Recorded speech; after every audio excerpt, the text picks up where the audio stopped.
I will be debuting September 10th in Cleveland. Yeah, I'm super excited. For obviously a myriad of reasons. I'm happy to have a date. There's a light at the end of the tunnel. I can proudly say, like, you know, I'm healthy, I'm strong again. You know, and to touch on that again, like, you know how you don't know how hurt you are, and you just keep grinding, and you keep training, and you keep training until you can't. And that was the situation I was in. You know, and I hit a brick wall with my back and found out I've been walking around with a herniated disc for probably years, the doctor assumed. So it's a whole new world for me now. I'm healthy, and it's nice to be able to do things that I probably haven't really been able to do fully, you know, in a couple of years. And who are you fighting? Mickey Gall.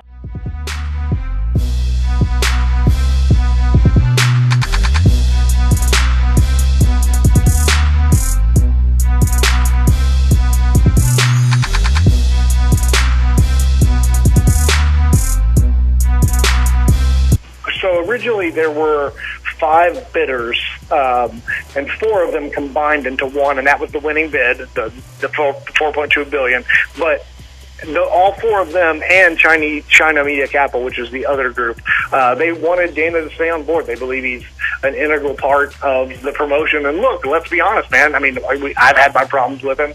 You have. We all have. Everybody has problems with him at some point. But he is really good at what he does when he's under control a little bit, you know, and they all want him on board. And so from what I've heard, he is going to cash out his roughly 8.89 to 9.02% stock on this sale, and then he's going to be given another 5 or 6% in the new ownership company to stick around and keep doing Dana White, keep being Dana White, and then he can eventually cash out that for another $300 million.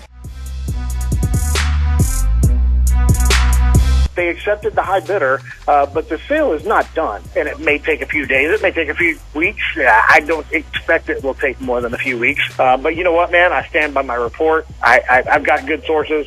I know other people who have got the same sources, who have the same story that I have, accepted, but not finalized, not done. There's still a chance that Lorenzo Fertitta, Frank Fertitta could change their minds. I don't think they're going to, because they've been trying to sell this thing for 2 years. It is a case where Dana White and Lorenzo Fertitta are saying one thing in order to protect a deal from falling apart, perhaps, or maybe they just like lying. I don't know. You know, I mean, 2 weeks ago, Brock Lesnar was retired on a Friday, and then Saturday he was fighting at UFC 200. So, yeah.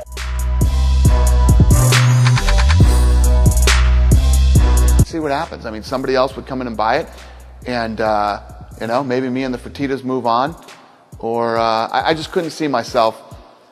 I don't know. I don't know if I could see myself doing it without them. Got into this thing together. The one thing that's made this thing successful has been the relationship between me and the Fertittas.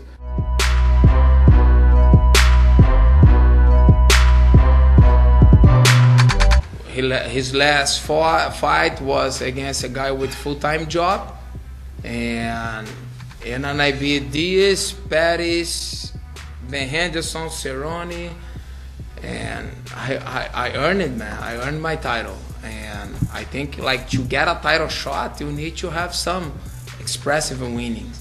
You know, if you out for 2.5 years and you beat one guy with full-time job without disrespect, but we're talking about fight for world title, and you know, you can't just beat a guy that went there just to, you know, to cover some guy that got injury, and then this guy after 2.5 years get a title shot. I think Ferguson is the guy.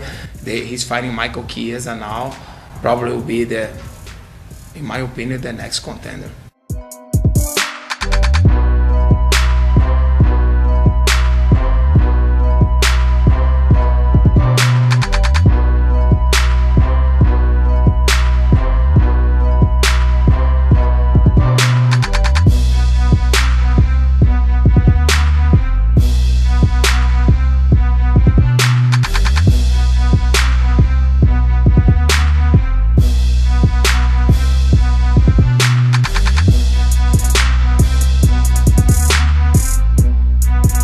there's no doubt. If Brock doesn't get this thing to the ground, It's a problem. he's in for a bad night. You thought Alistair Overeem was a problem. You know what I mean? With the kicks to the body and stuff.